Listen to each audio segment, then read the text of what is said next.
இந்த மனுஷனுக்கு சாவே கிடையாதுங்க. ஏன்னா இந்த மனுஷன் ஒரு தடவை இல்லை, 2 தடவை இல்லை, 3 தடவை இல்லை, கிட்டத்தட்ட 6 தடவை இறந்து போயிருக்காரு. ஆனால் 6 தடவையும் திரும்பியும் உயிரோட வந்திருக்காரு. இவர் உண்மையிலேயே மனுஷனா இல்ல ஒரு மிகப்பெரிய சூனியக்காரனா? இந்த ஒரு சந்தேகம் தான் இவருடைய ஊர் மக்களும் இவர் மேல வச்சிருந்தாங்க. அதனால இவர் தூங்கிக்கிட்டு இருக்கும்போது இவருடைய வீட்டை பூட்டி தீ வச்சுட்டாங்க. தீயில அந்த வீடு கருகிக்கிட்டு இருக்கும்போது அந்த ஸ்மோக் வரும் இல்லையா, அந்த ஸ்மோக்கை வந்து ஸ்மெல் பண்ணி இவர் அப்பயும் இறந்து போயிடுறாருங்க. ஆனால் கெஸ் வாட், கிட்டத்தட்ட ஒரு 3 மணி நேரம் கழிச்சு திரும்பவும் இவர் உயிரோட வந்துடுறாரு. நம்ப முடியல. ஆனா இதுதான் உண்மை. இவர் உடம்பு சரியில்லாம இறந்து போயிருக்காரு, நிறைய ஆக்சிடென்ட்ல இறந்து போயிருக்காரு. ஆனா ஒரு தடவையும் இவருக்காக இறுதிச் சடங்கு ஏற்பாடு பண்ணுவாங்க. ஃபைனலா அந்த இறுதிச் சடங்கு முடிக்கும் போது இவர் திரும்பியும் உயிரோட வந்திருக்காருங்க. இது எப்படி சாத்தியமாகும்? கொஞ்சம் யோசிச்சு பாருங்க. இது வரைக்குமே நீங்க இந்த ஒரு விஷயத்தை நம்ப முடியல அப்படின்னா இந்த வீடியோவை முழுசா பாருங்க. உங்களால சுத்தமா நம்பவே முடியாது. ஆனா இதுதான் உண்மை. நான் உங்க Varadaraja and welcome to our channel.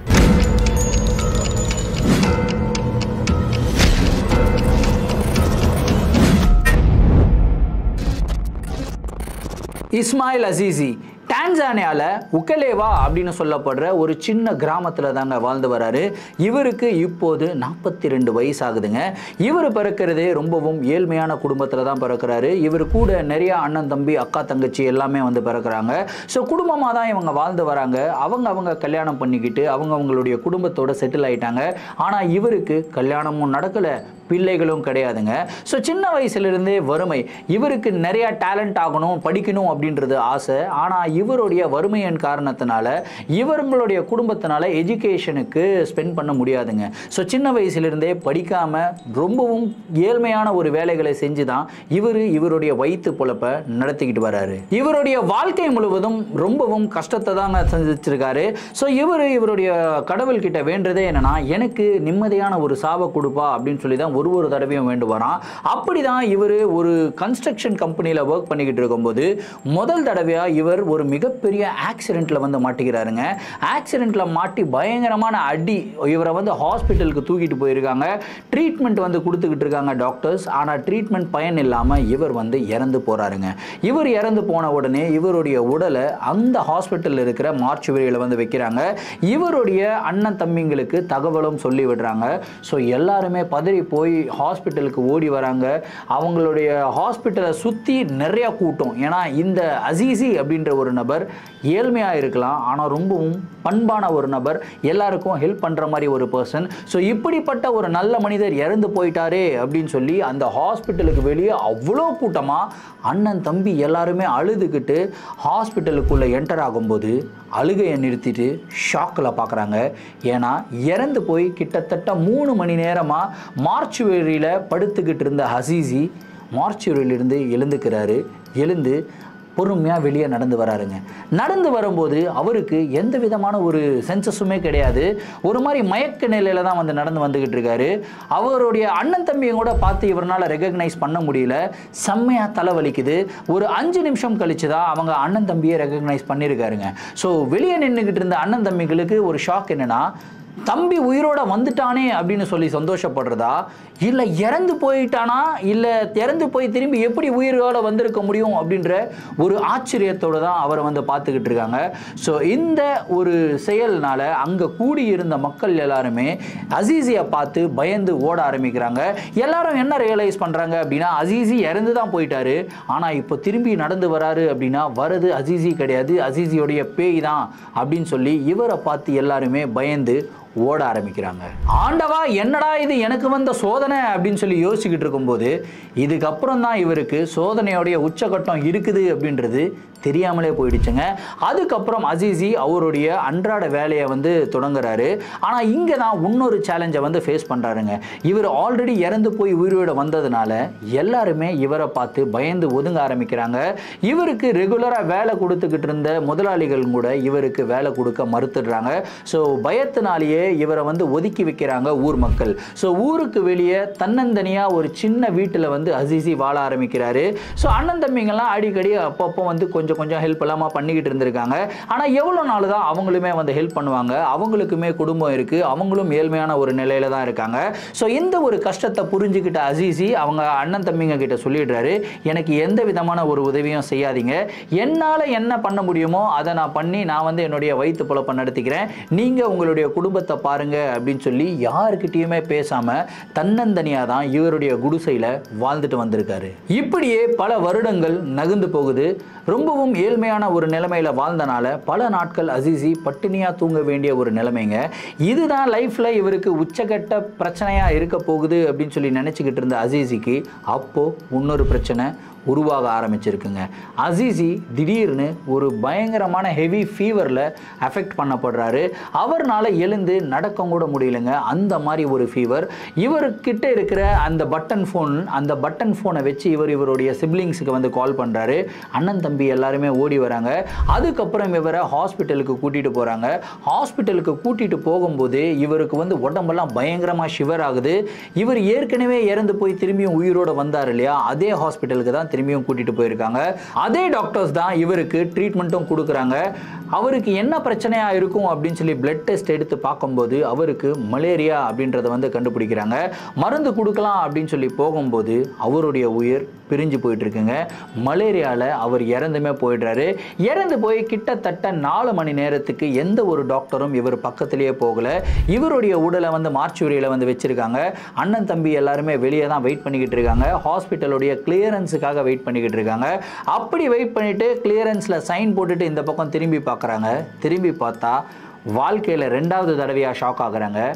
இறந்து போய் 4 மணி நேரம் கழித்து அசீசி திரும்பியும் மார்ச்சுவரியிலிருந்து எழுந்து நடந்து வராருங்க. இந்த ஒரு காட்சியை பார்த்த உடனே இந்த ஊர் மக்கள் மட்டும் இல்லைங்க, அவங்க அண்ணன் தம்பியே அசீசியை பார்த்து பயப்பட ஆரம்பிக்கிறாங்க. இதுக்கப்புறம் தான் அசீசியோடைய வாழ்க்கையோட உச்சகட்ட பிரச்சனைகளை வந்து சந்திக்க ஆரம்பிக்கிறாருங்க. அவர் ஏற்கனவே ஊர் மக்கள்னால ஒதுக்கப்பட்டு வச்சிருந்தாருங்க. இப்போ இவரை அவங்க அண்ணன் தம்பியே ஒதுக்கி வச்சிருக்காங்க. ஊருக்கு ஒதுக்கப்புறமா இருக்கிற இவருடைய வீட்டில் தான் தன்னந்தனியாக வாழ ஆரம்பிக்கிறாரு. அவங்க அண்ணன் தம்பி கூட இவர்கிட்ட பேசுறதுக்கு மறுத்துடுறாங்க. இவருக்கு யாரும் வேலை கொடுக்கறதுக்கு வந்து மறுத்துடுறாங்க. ஸோ ஃபைனலாக காட்டு பகுதியில் போயிட்டு அங்கே கிடைக்கிற பழங்கள் எல்லாம் எடுத்துகிட்டு வந்து சாப்பிட்றது தான் இவருடைய அன்றாட வாழ்க்கையோட ஒரு அங்கமாகவே மாறிட்டு இருக்குங்க. இப்படி வாழ்க்கை போயிட்டு இருக்கும்போது பல மாதங்கள் கழித்து அதே காட்டுப்பகுதிக்குள்ளே இவர் வந்து போயிருக்காருங்க. அங்கே போயிட்டு பழங்களை பறிச்சுக்கிட்டு இருக்கும்போது அங்கே இருந்த ஒரு விஷப்பாம்பு இவரை வந்து கொத்திடுதுங்க. ஐயோ பாம்பு கொத்திடுச்சேடா அப்படின்னு சொல்லி கத்தி கூட இவரை யாருனாலையும் கூப்பிட முடியல. இவர் கூப்பிட்டாலும் யாரும் வரவும் மாட்டாங்க. ஸோ இவர் என்ன பண்ணியிருக்காருன்னா நடந்தே ஹாஸ்பிட்டலுக்கு வந்து போயிருக்காருங்க. ஹாஸ்பிட்டலுக்கு போக போக போக போக பாம்பு கடி அப்படின்னா அந்த விஷம் வந்து உடம்பு முழுக்க பரவும் இல்லையா, அந்த மாதிரி விஷம் வந்து ஃபுல்லாக பரவிடுதுங்க. பரவிட்டு இவர் வந்து ஹாஸ்பிட்டலுக்கு போய் ரீச் ஆகுறாரு. டாக்டர்ஸ் இவரை பார்த்து பயங்கர ஷாக் ஆகுறாங்க. திரும்பவும் இவனா அப்படின்னு சொல்லி பார்த்துக்கிட்டு இருக்கும்போது அதே ஹாஸ்பிட்டல் வாசல்லாம் மயக்கம் போட்டு கீழே விழுகிறாருங்க. படபடன்னு ஓடி போய் டாக்டர்ஸ் தூக்கிட்டு போய் இவரை வந்து ட்ரீட்மெண்ட் கொடுக்க முயற்சி பண்ணுறாங்க. ஆனால் இவருடைய உயிர் பிரிஞ்சிட்டு இருக்கு. இந்த தடவை டாக்டர்ஸுமே பயப்படுறாங்க. இவரை திரும்பியும் அதே மார்ச்சுவரியில் தாங்க வச்சிருக்காங்க. கிட்டத்தட்ட 3 மணி நேரங்கள் வெயிட் பண்ணுறாங்க. இவர் உயிரோட வரலை. 4 மணி நேரங்கள் வெயிட் பண்ணுறாங்க, உயிரோட வரலை. 10 மணி நேரங்கள் வெயிட் பண்ணுறாங்க, 1 நாள் வெயிட் பண்ணுறாங்க, 2 நாள் வெயிட் பண்ணுறாங்க. 3 நாள் ஆனதுக்கப்புறம் தான் இவர் இதுக்கப்புறம் உயிரோட வரமாட்டாருன்ற ஒரு நம்பிக்கையில் இவருடைய அண்ணன் தம்பிங்களுக்கு தகவல் கொடுத்து அனுப்புகிறாங்க டாக்டர்ஸ். அவங்களுமே எல்லாரும் ஊர் மக்களை கூப்பிட்டுக்கிட்டு ஐயோ இவன் செத்து போய் 3 நாள் ஆயிடுச்சு, இதுக்கப்புறம் உயிரோட வரவே மாட்டான் அப்படின்னு சொல்லிட்டு இவருக்காக ஒரு மிகப்பெரிய ஃபியூனரலை வந்து அரேஞ்ச் பண்ணியிருக்காங்க. அந்த சவப்பெட்டியெல்லாம் எடுத்துட்டு அந்த இடத்துக்கு வந்திருக்காங்க. இவருடைய உடலை போய் பார்க்குறாங்க. பார்த்தா இவர் இறந்து தாங்க போயிருக்காரு, உயிரோட வரலை. இவருடைய உடலை அப்படியே அலேக்கா தூக்கி அந்த சவப்பெட்டிக்குள்ளே வச்சுட்டு நேராக சுடுகாட்டுக்கு வந்து எடுத்துகிட்டு போயிருக்காங்க. சுடுகாட்டில் சவப்பட்டியை இறக்கி கீழே வைக்கிறாங்க. கரெக்டாக கீழே வச்சுட்டு அந்த பள்ளெல்லாம் தோண்டி வச்சுருப்பாங்க இல்லையா, சவப்பட்டியை பள்ளத்தில் இறக்கிறதுக்கு ஜஸ்ட் ஒரு செகண்ட் முன்னாடி அங்கே இருந்த சவப்பெட்டி ஆட்டோமேட்டிக்காக ஓப்பன் ஆகுது. உள்ளே இருந்து ஓப்பன் ஆகுதுங்க. எல்லாரும் அப்படியே ஷாக்கில் பார்த்துக்கிட்டு இருந்தா இறந்து போய் கிட்டத்தட்ட 4 நாட்கள் கழிச்சு அசீசி சவப்பட்டிக்குள்ள இருந்து திரும்பியும் உயிரோட வராருங்க. இப்போ அந்த இடத்துல சேர்ந்திருந்த மக்கள் எல்லாம் அந்த இடத்துல நின்று இருப்பாங்கன்னு நினைக்கிறீங்களா? எல்லாரும் தலை தெறிக்க ஓடி போறாங்க. எல்லாருமே ஐயோயோ இவன் ஒரு சூனியக்காரன், இவன் சாவே மாட்டான், நம்ம எல்லாரும் சாவடிச்சதுக்கு அப்புறம் தான் இவன் சாவான் போல இருக்கு, இந்த ஊருக்கே வந்து சேர்ந்த ஒரு மிகப்பெரிய சாபக்கேடு அப்படி இப்படின்னு பேசிட்டு இவரை பார்த்து எல்லாரும் பயந்து தலை தெறிக்க ஓட ஆரம்பிச்சிருக்காங்க. அதுக்கப்புறம் அசீசியுடைய வாழ்க்கை ஒரு மிகப்பெரிய போராட்டமாக தாங்க இருந்தது. இந்த தடவை அந்த போராட்டம் மற்றவர்கள் கூட கிடையாது, இவருடைய மைண்டு கூடவே இவர் போராட ஆரம்பிச்சாரு. இவரே நினைக்க ஆரம்பிச்சாரு, ஆண்டவா நான் உனக்கு என்னப்பா கொடுமை பண்ண, செத்தாதான் நிம்மதி கிடைக்கும் அப்படின்னு சொல்லி நிறைய பேர் சொல்லி கேள்விப்பட்டிருக்கேன், எனக்கு சாவாது கொடு அப்படின்னு சொல்லி தான் உங்ககிட்ட நான் வேண்டிக்கிட்டேன். எனக்கு 3 தடவை நீ சாவை கொடுத்த, 3 தடவையும் என்னை உயிர் பிழைக்கவும் வச்ச. இப்போ என்னுடைய சொந்தமா கூட பிறந்த அண்ணன் தம்பிங்க கூட ஏத்துக்க மாட்டாங்க, அக்கா தங்கச்சிங்க ஏத்துக்க மாட்டாங்க, ஊர் மக்கள் என்னை ஏத்துக்க மாட்டாங்க, யாரும் எனக்கு வேலை கொடுக்க மாட்டாங்க, காட்டுக்கு போய் பழத்தை பறிச்சு வந்து நான் சாப்பிட்டுக்கிட்டு இருந்தேன், அந்த இடத்துல ஒரு பாம்பை குத்த விட்டு அப்போ காட்டுக்கு போறதும் ஒரு மிகப்பெரிய பயமா எனக்கு இருக்கு, இப்போ நான் என்னதாண்டா பண்றது அப்படின்னு சொல்லி ஒரு மாதிரி மென்டல் டிப்ரெஷனுக்கே தள்ளப்படுறார் அசீசி. இதே ஒரு மென்டல் டிப்ரெஷன்ல ஒரு நாள் ஹைவேஸ்ல இவர் நடந்து போய்கிட்டு இருக்காருங்க. நடந்து போய்கிட்டு இருக்கும்போது ஒரு மிகப்பெரிய கார் ஆக்சிடென்ட், அந்த 2 காருக்கு நடுவில் இவர் வந்து மாட்டிக்கிறாரு. கார் வந்து அடிச்சு கிட்டத்தட்ட ஒரு 100 மீட்டர் எகிரி போய் அசீசி விழுந்திருக்காரு. உடம்பெல்லாம் ஃப்ராக்சர், அதே இடத்துல துடிச்சு இறந்துமே போயிருக்காரு. இவர் இறந்து போனதை பார்த்த மக்கள் இவர் பக்கத்தில் வந்து இவரை தூக்குறதுக்கும் கூட வரலங்க. ஏன்னா யோசிச்சு பாருங்களேன், அந்த அளவுக்கு இவரை பார்த்த மக்கள் எல்லாமே பயப்பட ஆரம்பிக்கிறாங்க. ஐயோ இவன் வந்து ஒரு சூனியக்காரன், இவனை போய் தொட்டா நம்மளுக்கு கெட்டது நடந்துரும் அப்படின்ற லெவலுக்கு வந்து மக்கள் யோசிக்க ஆரம்பிச்சிட்டாங்க. அப்படியே கிட்டத்தட்ட 5 மணி நேரம் இவர் படுத்த நிலையில கிடக்கிறாரு, அதாவது இறந்து போய் படுத்து கிடக்கிறாரு. 5 மணி நேரம் கழிச்சு மெதுவா இவருடைய கைகளையும் கால்களையும் ஆட்ட ஆரம்பிச்சிருக்காரு. அதுக்கப்புறம் எழுந்து திரும்பியும் நடந்து வர ஆரம்பிச்சிருக்காருங்க. இதை பார்த்த உடனே மக்களுக்கு கன்ஃபார்மே பண்ணிடுறாங்க, இவன் ஒரு மிகப்பெரிய சூனியக்காரன் தான்டா, பாரா கார் அடிச்சு கை காலெல்லாம் உடஞ்சு போயிருக்கும்னு பார்த்தா எழுந்து நடந்து போய்கிட்டு இருக்கான் அப்படின்னு சொல்லி ரொம்பவும் ஆச்சரியமா மக்கள் எல்லாமே அசீசியை பார்த்துக்கிட்டு இருந்தாங்க. ஒரு வகையில இவரை வந்து பயத்தோட பார்த்தாலும் இன்னொரு வகையில அசீசியை பார்த்து பாவமும் படுறாங்க. ஏன்னா சின்ன வயசுல இருந்தே இவர் ரொம்பவும் நல்லவரா இருந்திருக்காரு, எல்லாருக்கும் நிறைய உதவிகள் வந்து செஞ்சுக்கிட்டு இருந்திருக்காரு. எந்த விதமான ஒரு கெட்ட செயல்களிலும் இது வரைக்கும் அசீசி ஈடுபட்டதே கிடையாதுங்க. ஸோ மக்கள் எல்லாருமே அந்த ஒரு கோணத்திலையும் இவரை வந்து பார்க்குறாங்க, இவன் இவ்வளோ நல்லவனா இருந்திருக்கான், இப்போ இந்த மாதிரி எல்லாம் நடக்குது, இவன் நல்லவனா கெட்டவனா மனுஷனா சூனியக்காரனானே தெரியலையே அப்படின்ற ஒரு சந்தேகத்தில் தான் அசீசியை பார்த்து வந்துகிட்டு இருக்காங்க. அதுக்கப்புறம் இவர் அங்கிருந்து அப்படியே நடந்து போய்கிட்டே இருக்கும்போது ஒரு இடத்துல வந்து ட்ரைனேஜ் வந்து அடைச்சிக்குதுங்க. இந்த செப்டிக் டேங்கர்லாம் இருக்கும் இல்லையா ரோட்ல, அந்த மாதிரி செப்டிக் டேங்கரை ஓப்பன் பண்ணி ட்ரைனேஜை வந்து கிளியர் பண்ணிக்கிட்டு இருக்காங்க. இவர் நடந்து போய்கிட்டு இருக்காரு, அதே ஒரு சிந்தனையில் நடந்து போய்கிட்டு இருக்காரு. நடந்து போய்கிட்டே இருக்கும்போது கால் தடுக்கி அந்த ஒரு செப்டிக் டேங்கருக்குள்ள விழுந்துடுறாருங்க. விழுந்து கிட்டத்தட்ட ஒரு 2-3 மணி நேரம் தத்தளிச்சுக்கிட்டே இருந்திருக்காரு, இறந்து போயிடுறாரு. திரும்பியும் இவருடைய உடலை தூக்கி வெளியே வைக்கிறாங்க. வெளியே வச்சு சரி இறந்து போயிட்டான் போல இருக்கு அப்படின்னு சொல்லிட்டு ஒரு 2 மணி நேரம் எல்லாரும் சுற்றி இவரையே பார்த்துக்கிட்டு இருக்காங்க. மூச்சு பேச்சே கிடையாது, இறந்து போயிடுறாங்க. டாக்டருக்கும் சொல்லி விட்டுறாங்க. இந்த தடவை டாக்டரே ரொம்ப பயந்து தான் வந்திருக்காருங்க. ஐயோ இவன் தான் செத்து பொழைப்பானே, இவனை போய் எப்படா நம்ம ட்ரீட்மெண்ட் பண்றது அப்படின்னு சொல்லி பயந்துகிட்டே வந்திருக்காங்க. அது வரைக்கும் இவருடைய உடலை வந்து ப்ராப்பரா தண்ணி எல்லாம் போட்டு ஃபுல்லா கிளீன் பண்ணிடுறாங்க. டாக்டர் வந்து பல்ஸ் பார்க்குறாரு, பல்ஸ் வந்து கம்ப்ளீட்டா 0. ஓகே இந்த தடவை இறந்து போயிட்டான்ப்பா, இவனுக்கு ஃபியூனரல் அரேஞ்ச் பண்ணுங்க அப்படின்னு சொல்லிட்டு டாக்டரும் கிளம்பி போயிடுறாருங்க. ஊர் மக்கள் திரும்பியும் வந்து அவங்க அண்ணன் தம்பிங்க கிட்ட சொல்லிவிட்டு எல்லாரும் திரும்பியும் கேதர் ஆகி திரும்பியும் ஒரு ஃபியூனரலை வந்து வைக்கிறாங்க. சவப்பட்டி எடுத்துட்டு வந்து வைக்கிறாங்க. சவப்பட்டியில் இவருடைய இறந்து போன உடலை தூக்கி உள்ள வைக்கிறாங்க. கரெக்டாக சவப்பட்டி மூடும்போது இந்த அண்டர்டேக்கர் வந்து கையை வச்சு அப்படியே சவப்பட்டியை திறப்பாரு பார்த்தீங்களா, அதே பாணியில் அசீசி வந்து அந்த சவப்பட்டியை திறந்துருக்காருங்க. அந்த சவப்பட்டியை திறந்த உடனே எல்லாரும் எழுந்து ஓடி இருக்காங்க. திரும்பியும் அசீசி வந்து எழுந்து உட்காந்து கொய்யால திரும்பியுமாடா அப்படின்னு சொல்லி ஒரு லுக்கை விட்டுருக்காருங்க. அதுக்கப்புறம் ஏன் ஊர் மக்கள் இவர் பக்கத்தில் வராங்க, இவர் அங்கே போறாருனாரு, இவர் கிட்டத்தட்ட 1 கிலோமீட்டர் தள்ளி தான் மக்கள் எல்லாமே நடக்க ஆரம்பிச்சிருக்காங்க. இவர் இருக்கிற பக்கம் கூட யாருமே தலை வச்சு படுக்கிறது கிடையாது. இன்ஃபேக்ட் அந்த ஊர் மக்கள் எந்த லெவலுக்கு போயிருக்காங்க அப்படின்னா, குழந்தைங்களுக்கு சோறு ஊட்டுறதுக்கெல்லாம் பயம்படுத்தி சோறு ஊட்டுவாங்க இல்லையா, அவங்க எல்லாருமே இது பார் அசீசி வந்துட்டான் பார், நீ சாப்பிடல அவன் உன்னை பிடிச்சிட்டு போயிடுவான் அப்படின்னு சொல்லி எல்லாம் சோறு ஊட்ட ஆரம்பிச்சிருக்காங்க. இந்த அளவுக்கு ஒரு அசிங்கங்களை வச்சுக்கிட்டு நம்ம உயிரோட வாழணுமாடா ஆண்டவா அப்படின்னு சொல்லி அழுதுகிட்டே இருந்திருக்காரு அசீசி. ஒரு நாள் இவர் வந்து இவருடைய வீட்டுல உட்கார்ந்து அழுதுகிட்டே இருந்திருக்காரு. திடீர்னு வீடு முழுக்க உஷ்ணமாக வந்து ஃபீல் பண்ணுறாரு. என்னடா உஷ்ணமாக ஃபீல் ஆகுது அப்படின்னு சொல்லி பார்த்தா இவருடைய வீடு தீப்பத்தி எரிஞ்சுக்கிட்டு இருக்குங்க. ஐயோயோ அப்படின்னு சொல்லிட்டு போய் கதவை திறக்கிறாரு. கதவை இவரால் திறக்கவே முடியல. யாருடா வீட்டை இப்படி கொளுத்துனதுன்னு சொல்லி எட்டி பார்த்தா இவர் வாழ்ந்துகிட்டு இருந்த இந்த ஊர் மக்களே மொத்தமாக சேர்ந்து இவருடைய வீட்டை வந்து எரிச்சிருக்காங்க. அப்படியே நெருப்பில் நிறைய புகையெல்லாம் வரும் இல்லையா, அந்த புகை வர வர வர வர இவரால் மூச்சு விடவே முடியலங்க. அதே சமயத்தில் அந்த இடத்துல மழையும் வந்து பெஞ்சிருக்கு.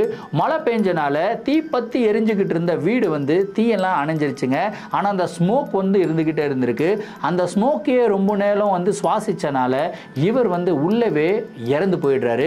அதுக்கப்புறம் இவருடைய உடலை தூக்கிட்டு ஹாஸ்பிட்டலுக்கு போயிருக்காங்க. டாக்டர்ஸ் எல்லாமே இவரை உத்து பார்த்துருக்காங்க. உடம்பு முழுக்க வந்து பார்த்தீங்கன்னா அந்த பேர்ன், நெருப்புனால சுட்ட காயங்கள் இருக்கும் இல்லையா, அது வந்து இருந்திருக்குங்க. அதுக்கப்புறம் இவரை வந்து உயிர் பிழைக்கிறாரான்னு பார்த்துக்கிட்டே இருந்திருக்காங்க. இவர் இறந்து போன நிலையில தான் இருந்திருக்காரு. சரி, இறந்து தான் போயிட்டாரு, இதுக்கப்புறம் உயிரோடவே வரமாட்டாரு அப்படின்னு சொல்லி ஒரு 3 நாள் வச்சுக்கிட்டு இருந்திருக்காங்க. ஃபைனலாக திரும்ப லாஸ்ட் டைமாக இவருக்கு வந்து ஒரு ஃபியூனரல் அரேஞ்ச் பண்ணியிருக்காங்க. அதே மாதிரி சவப்பெட்டிக்குள்ளே போடுறாங்க. சவப்பெட்டியை மூட போகும்போது திரும்பியும் இவருடைய கையை வச்சு சவப்பெட்டி அந்த கதவை வந்து தடுக்கிறாருங்க. தடுத்துட்டு இவர் வந்து எழுந்து உட்கார்றாரு. எழுந்து உட்கார்ந்த உடனே இதுக்கப்புறம் இவன் செத்தாங்கோடு சரி, இவன் பக்கத்தில் யாருமே வரக்கூடாது அப்படின்னு சொல்லி கிராமத்து மக்கள் அந்த இடத்துல இருந்து ஓடிட்டாங்க. இவர் கூட பிறந்த அண்ணன், தம்பி, அக்கா, தங்கைகள் எல்லாருமே ஓடிட்டாங்க. இன்னைக்கு அசீசி 41 வயசா இது வரைக்கும் டான்சானியாவில் உயிரோட தான் வாழ்ந்துகிட்டு இருக்காரு.